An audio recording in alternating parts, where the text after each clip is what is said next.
Hello and good afternoon, CTS231 Section 875 students for the Fall 2016 semester at Anne Arundel Community College. This is the Cisco Networking Academy CCNA 4 course, in other words, the Connecting Networks course, in the second 8-week semester for the fall. And we are now going to be taking a look at Packet Tracer Activity 3.5.1.2, and this is going to be your Skills Integration Challenge on your Chapter 3 material. So we're going to be taking a look at PPP encapsulation. We're also going to be doing some VLAN work here. And so let's go ahead and dig in addressing. So the addressing scheme uses a 192.168.1.0/24 address space. Additional address space is available between VLANs 15 and 1, and 25 needs enough addresses for 50 hosts. So determine the subnet and complete the subnet table below. And so this is probably going to be sort of the long pole in the tent, if you will, in terms of being able to knock this activity out and to get all 100 points. So let's take a look here. You can see that VLAN 15 starts with subnet ID 192.168.1.0. Now, remember that that is a /25. And so let's take a look at our subnetting here. Remember, we've got these 8 subnet bits, 1, 2, 3, 4, 5, 6, 7, 8. And these are going to be in the 4th octet when we talk about a /24, which means 24 of the bits are for the network portion. And we've got these 8 bits left over here for our hosts. But what we've done is we've subnetted that 192.168.1 into a number of different networks doing variable length subnet masking, right? So VLSM. So we've taken a single /24 and we're doing different sized subnets inside of that /24. So when we look at this first, this VLAN 15, and we'll start here because this gives us that first network ID of 0, we see it's a /25. So if I borrowed that first bit in addition to the 24 bits of the first 3 octets, I'll put a little decimal there, in addition to those first 24 bits, we'd borrow this bit here. That would leave me with how many host bits?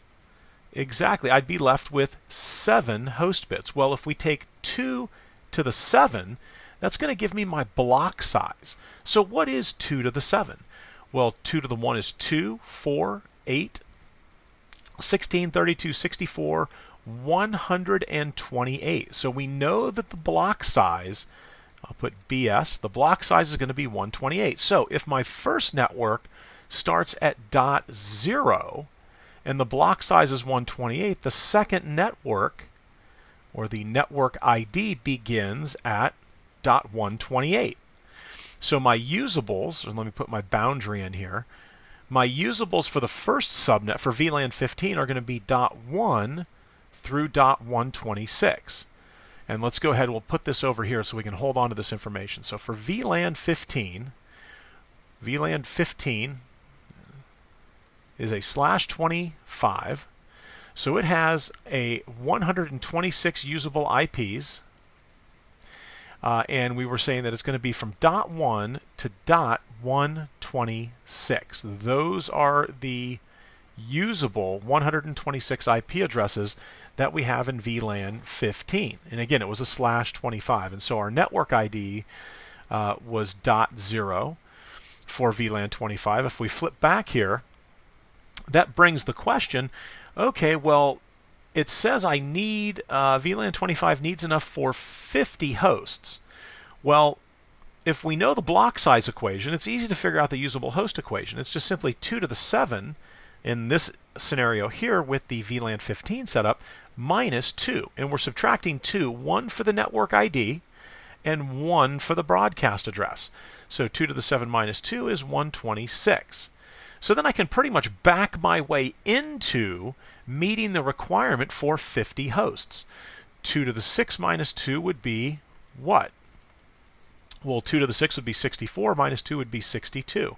And then 2 to the 5 minus 2 is going to be, 2 to the 5 is 32, minus 2 is going to be 30. So which one of these meets the requirement of having at least 50 hosts, right?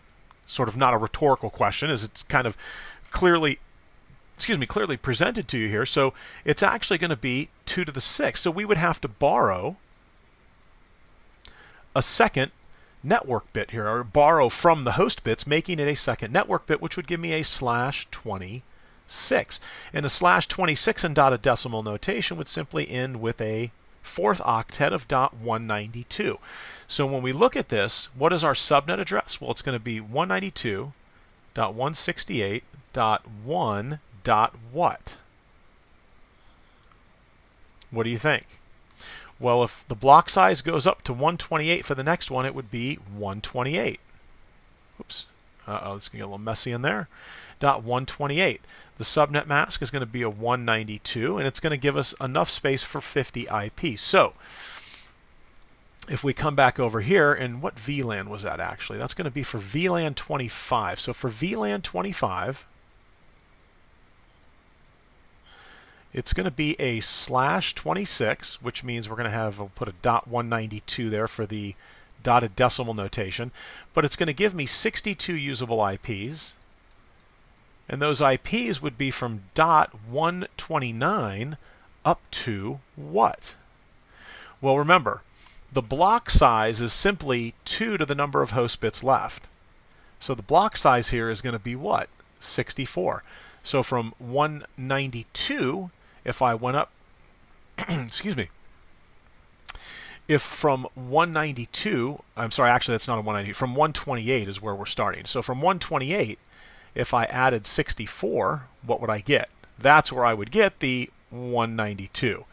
So not only is 192 going to be the subnet mask in dotted decimal notation, it's also going to be the network ID, which means my last IP would be 190, last usable IP. Remember, we're subtracting 2 IPs out here.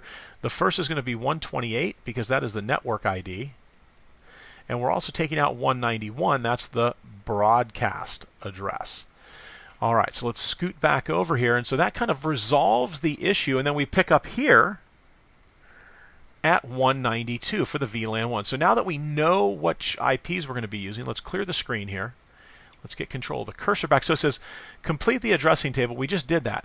So assign the following addresses to VLAN 25. So on router 2, let's pull router 2 up here. And we'll come over here. Let's get onto the CLI. And it says, oh, it wants a password. Let's try, is it class? No. Is it Cisco? It is Cisco. How about the enable? Where it's, yep, is it class? And it's class. So Cisco is the console line login, and then we've got, for the enable password, to get into privilege exec, the password is class. Okay, and there it says it right up there at the top there. Use Cisco and class for privilege exec and CLI mode. Okay, so on router 2, we're going to be taking a look at, say, show run here, and do we have some sub interfaces? Boy, we've got quite a few. But we don't have a sub interface for VLAN 25 because we just kind of sorted out what that IP subnet would look like. So in global config, if I get into interface gig 00.25, now remember there's an order of operations here, order of operations concern here, that if I were to say IP address 192.168.1. Is it going to be the first IP? My guess is we're going to be using the first IPv4 address, which would be 129. And then we are a /26, which is going to be 255.255.255.192 for the subnet mask. Now we're going to get an error. This is incorrect. We're going to get an error because it's going to come back and tell me, hey, this is a sub interface. So since we're doing router on a stick here, we need to declare what the encap would be. It's going to be .1q encapsulation, and we're going to use VLAN 25. So now I can drop that first IPv4 address on here. If we come back to our whiteboard, you can see that VLAN 25 right here, the first IP is going to be .129. All right. So now back over here to the main area. PC25 is going to be the second IP address. So let's come to the desktop and the IP configuration. We're going to say static of 192.168.1.130. The subnet mask is correct, except we are a 192. And then the default gateway is going to be the address that we put on the subinterface for the router, 192.168.1.129. And I don't believe we have a DNS server configuration, so we're going to leave that blank. Laptop 25, or is that laser printer 25? It's other. That's got to be a printer. Yeah, okay, we've got a printer here. So we'll take a look at the config. We're going to do a static fast Ethernet. There we go. All right, so the IP address, which IP are we giving? Whoops, which IP are we going to give the laser printer here? And this will be the last usable IP address. So for the static, we'll say 192.168.1. Now, it's not 191. Remember, that's the broadcast address. So it would be .190. And then the subnet mask, again, is a 192. Okay. Configure IP4 addressing on the necessary end devices. We did that for the PCs. For the PC as well as the laser printer.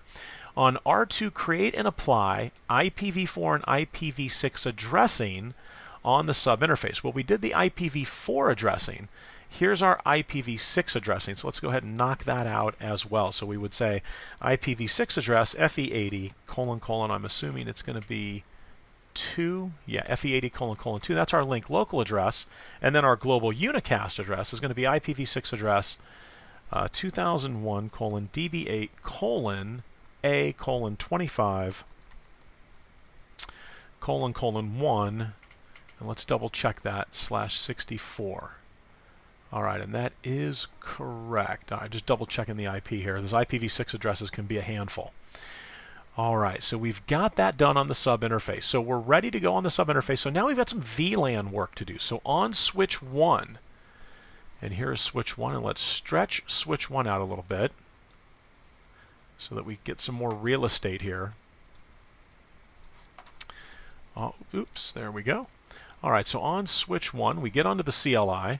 And what are the tasks here? So create VLAN 86 and name it black hole. So the password is Cisco and the enable password is class. There we go. So let's get into global config. So how do we create a VLAN? Well, we simply say VLAN followed by the VLAN number. And we are in the standard range for VLANs. So 86 is what they wanted there. Black hole VLAN 86. Name black hole. All right, so we've got our VLAN created. We've got it named. Configure switch 1 ports in static mode with the following requirements. So we've got fast Ethernet 01 is the native trunk for VLAN 99. So let's do a do show run here real quick and see what they've got on here. So there's fast Ethernet 01. 07 to 18 is going to be access, okay. And then access is the native trunk. All right, so let's get into interface fast Ethernet 01, and we're going to say switch port mode trunk, and then switch port trunk native VLAN is going to be, and I think we said 99. Yeah, so we set it to a trunk, and we set it to VLAN 99 for the native VLAN.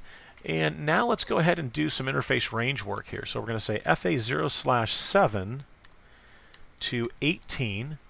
And these are going to be set up, we'll say no shut on all of these. So we're going to say switch port mode access, switch port access VLAN 15. And I'm also going to say spanning tree port fast. All right, so we're going to turn port fast on all those ports as well. That way, if for whatever reason we had to disconnect or whatever, that it would come back rather fastly, or rather quickly. So interface range FA0/19 to, where are we at there? 24. No shut, switch port mode access, switch port access VLAN 25, and then spanning tree port fast. All right, so gig, and I think this is a typo actually. We'll see that here. Do show IP interface brief. I think it should be 01 and 02. Yeah.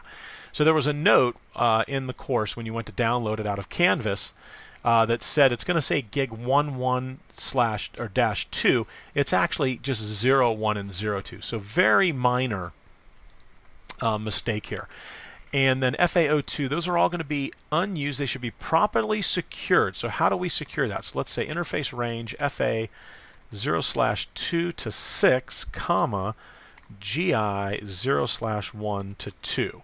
So to properly secure them, we're going to shut it down. We're also going to go ahead and say switch port access VLAN and assign to the black hole, which we did as 86. All right, let's make sure we've got that right. Okay, that looks good. So on router 2, configure Inter-VLAN routing. So VLAN 99 is the native VLAN. But if I'm not mistaken, when we looked at this earlier, all right, so here's our Inter-VLAN routing config. And what I'm now noticing, it looks like the IPv4 addressing is not on any of those ports yet. So let's go into interface gig 00.1 and let's get those addresses on there. So IP address 192.168.1.193, and that is going to be a 224.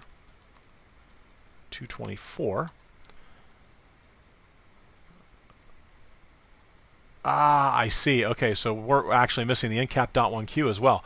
I thought it was only the IPv4 addresses that were missing. So incap.1q for VLAN 1. And now let's rerun that. All right, there we go. So we've added that in for gig 01. Now we need to go into interface gig 00.15. So incap.1q is 15.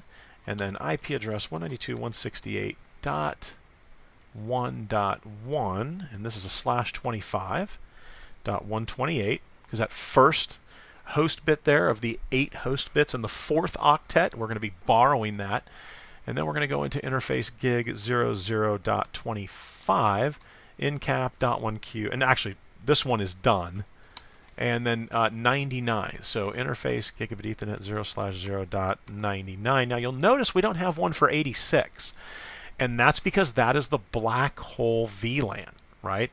So we wouldn't assign one to that.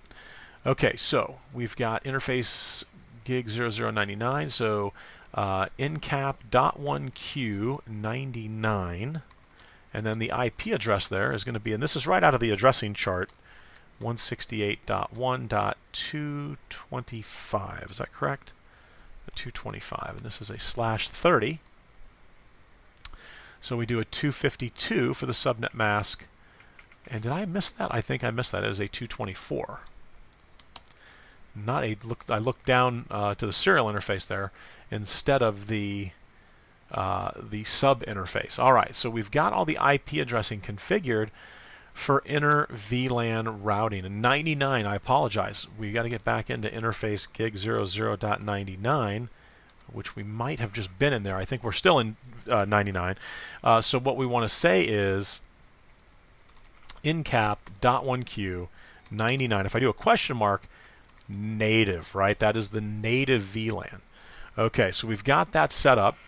So we take a look here at the next step. We're going to be looking at routing, right? And ironically, we're right at 50 out of 100. So chances are we're going to be able to squeeze about 50 points out of this setup here. So on router 1, configure IPv4 and IPv6 default routes using the appropriate exit interface. Well, we're going to have to shrink this down here.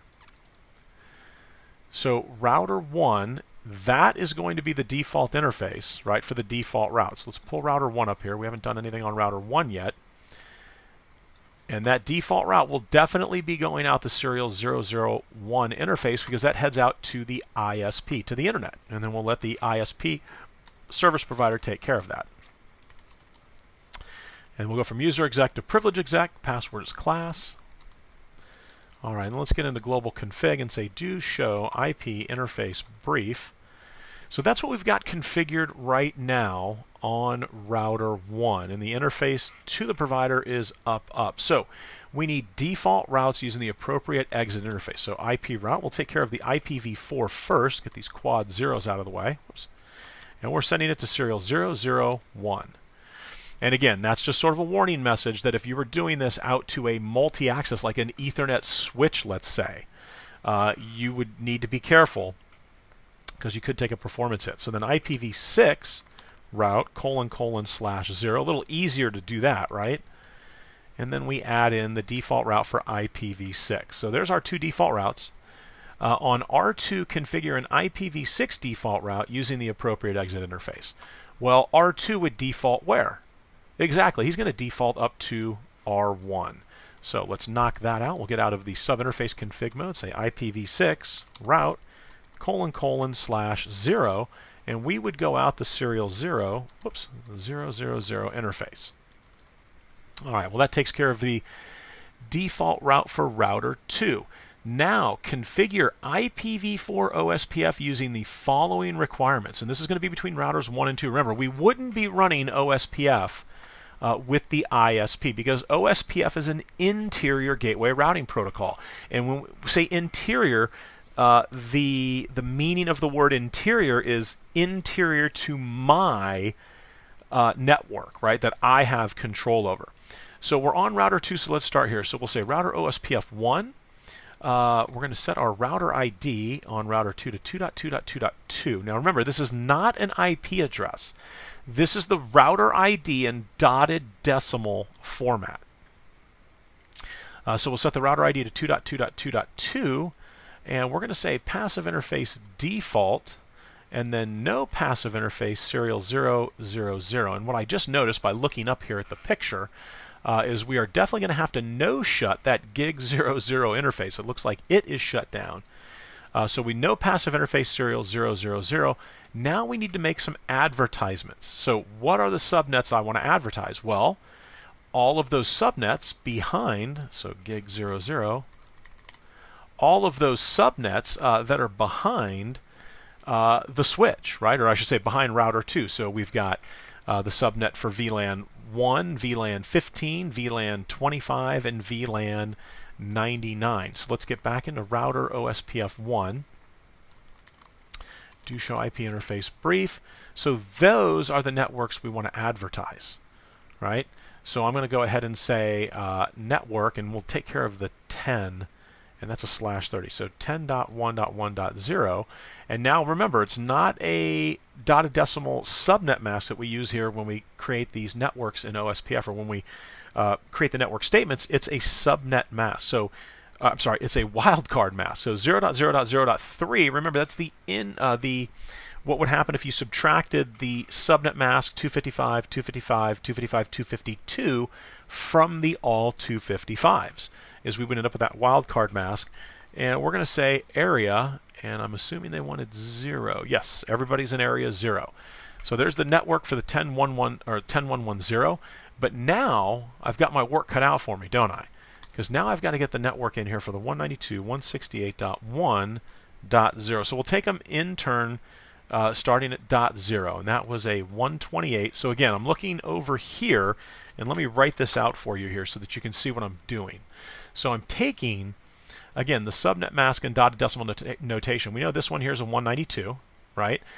And all I'm doing is subtracting this value from all 255s, right? So if everything was 255, that would give me the wildcard mask I'm looking for. And really, we're only interested in this 4th octet here, because as you can see, the first 3 octets are all 255.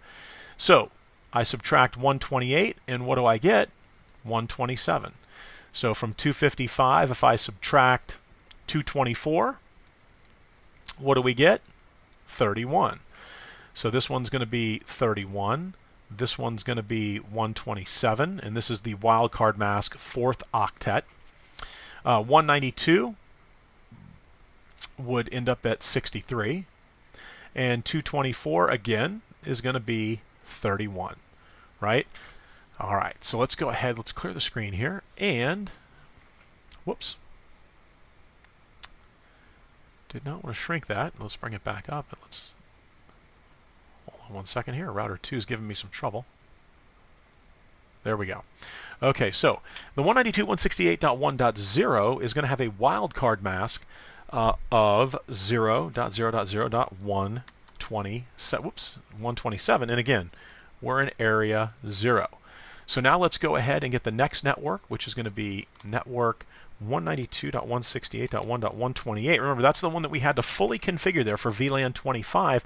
We know it's a 192, and 192 plus 63 is 225. So 0.0.0.63. I keep forgetting that we're in area 0. And network 192.168. So we did VLAN 15, we did 25. Next up is .1.192, and that's going to be a 31.31. Let's get the area 0 in there.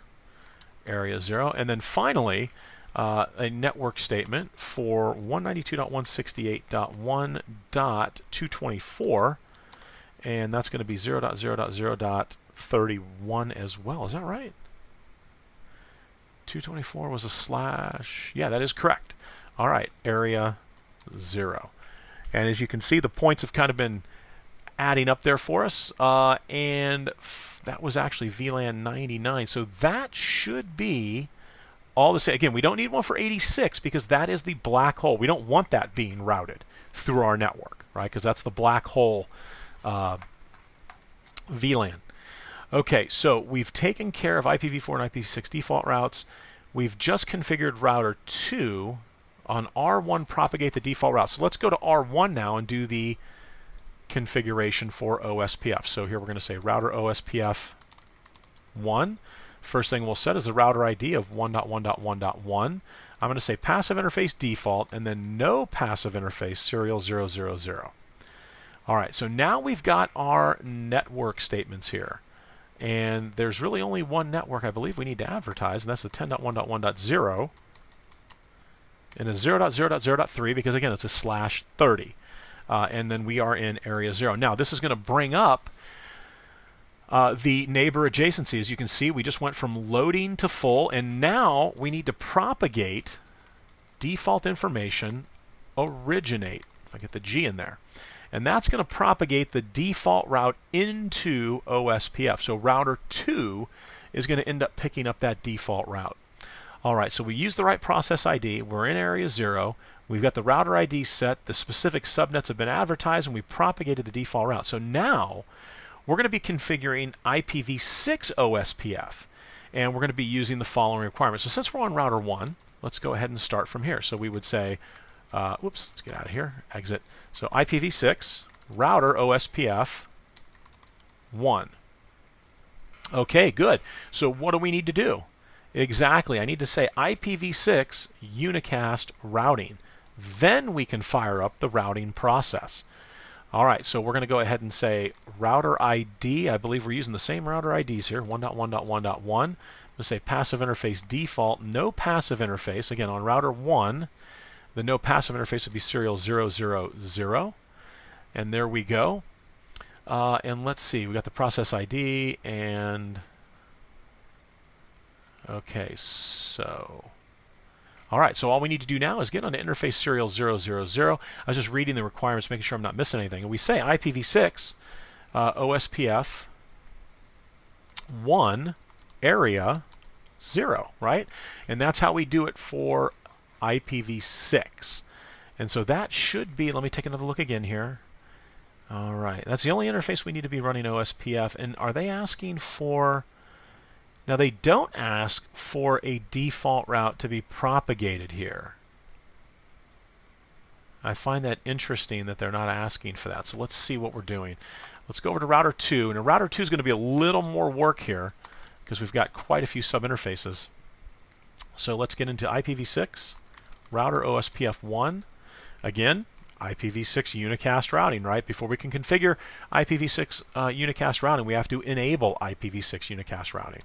So then we say IPv6 router OSPF 1. We set the router ID right away to 2.2.2.2. I'm going to say passive interface default, no passive interface, serial 000. Okay. And again, remember, there's no network statements when we're doing OSPF for IPv6. And in place of the network statements, we get under each of the interfaces. So let's start with the easy one here, serial 000. And we're simply going to say IPv6 OSPF 1 area 0. And this should bring up our adjacency with router 1. And there we go. All right, so we've got a full adjacency with router 1.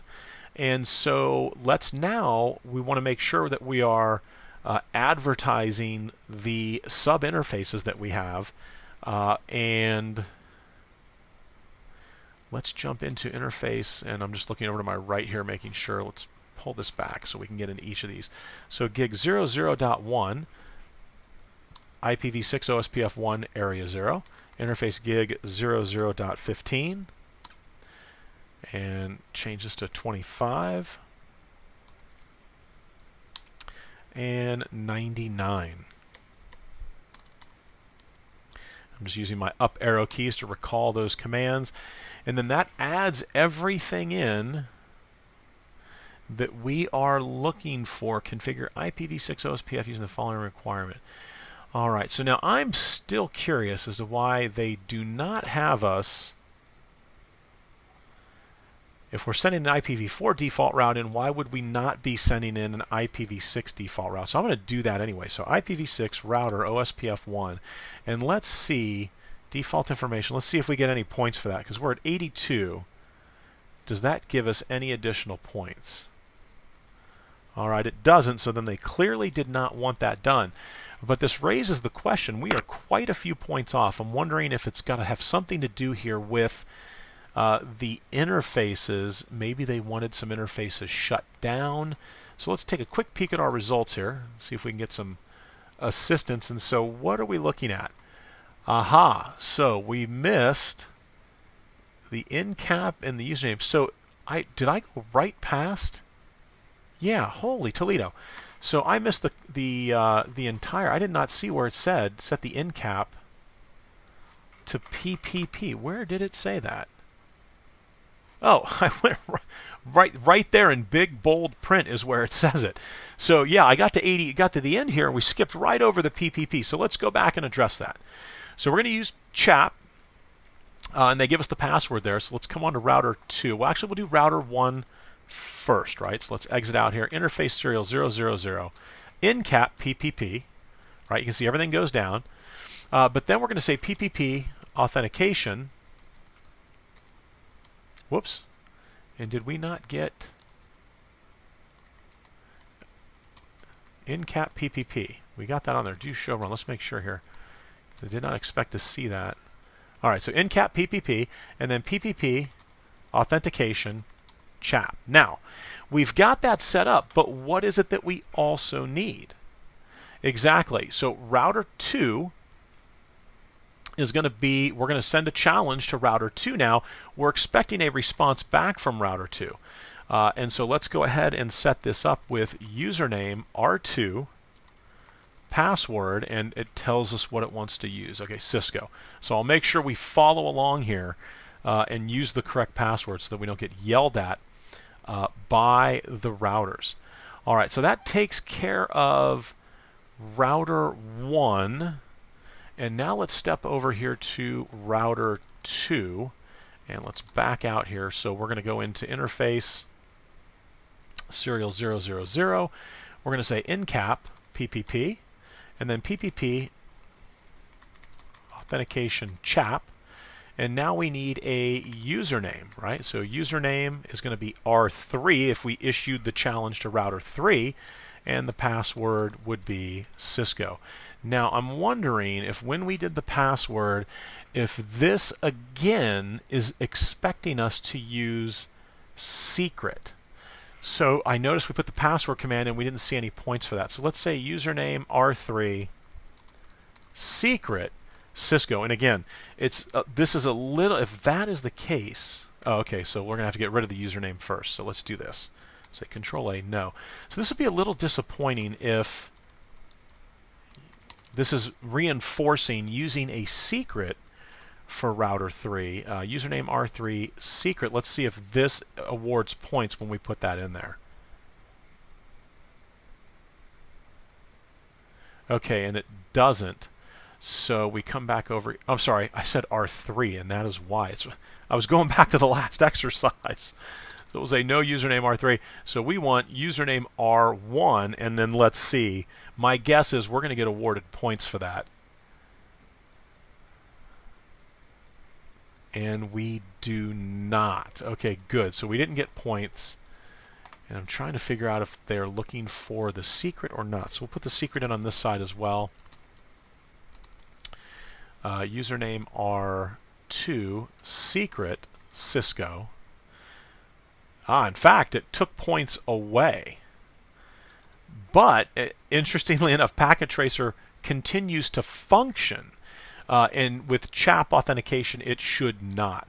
So, and there we go, from loading to full. But that is not what it was looking for, because it did pull those points away. So we're going to come back and say no username R2 secret Cisco. And let's find that correct command. We'll use the password, and you can see that that's what it's looking for, is the password. And that's correct. It should not say secret. It should say you should be issuing the password command. We'll come back and I'll change this here. All right, so do show IP. Let's see, do we have any IP OSPF neighbors? All right, we do. We're full. What about do show IP route? There we go. I picked up the OE2, so the OSPF external type 2 route has been picked up. Right, that's our default that was originated. And so we're at 94. There was something up at the very top I think we walked by. L25, the default gateway, they're saying is wrong on the printer. Is that? And then what are we missing? Fast Ethernet 02 and 01. Or in gig 01, dynamic mode. Huh. All right, so it looks like the trunking mode, it's looking for a different mode. So let's take care of the easy sort of low-hanging fruit here. And we're going to take a look at the laser printer. Has tripped us up here. And I've got the wrong, on the fast Ethernet interface, I've got the static. And what did I not put in there? Did I miss the default gateway? The MAC is there, the IP is there, the subnet mask is there. Is it here? No. Where is... Oh, I guess we need to fill... Okay, we need to fill it in here, it looks like. Okay, so the gateway is going to be 192.168.1 dot. And the laser printer is... Oh, it's going to take that off. Okay, so 190... So that's right, we used the last IPv4 address. Okay, so I know what we need here. So this is going to be 192.168.1.129.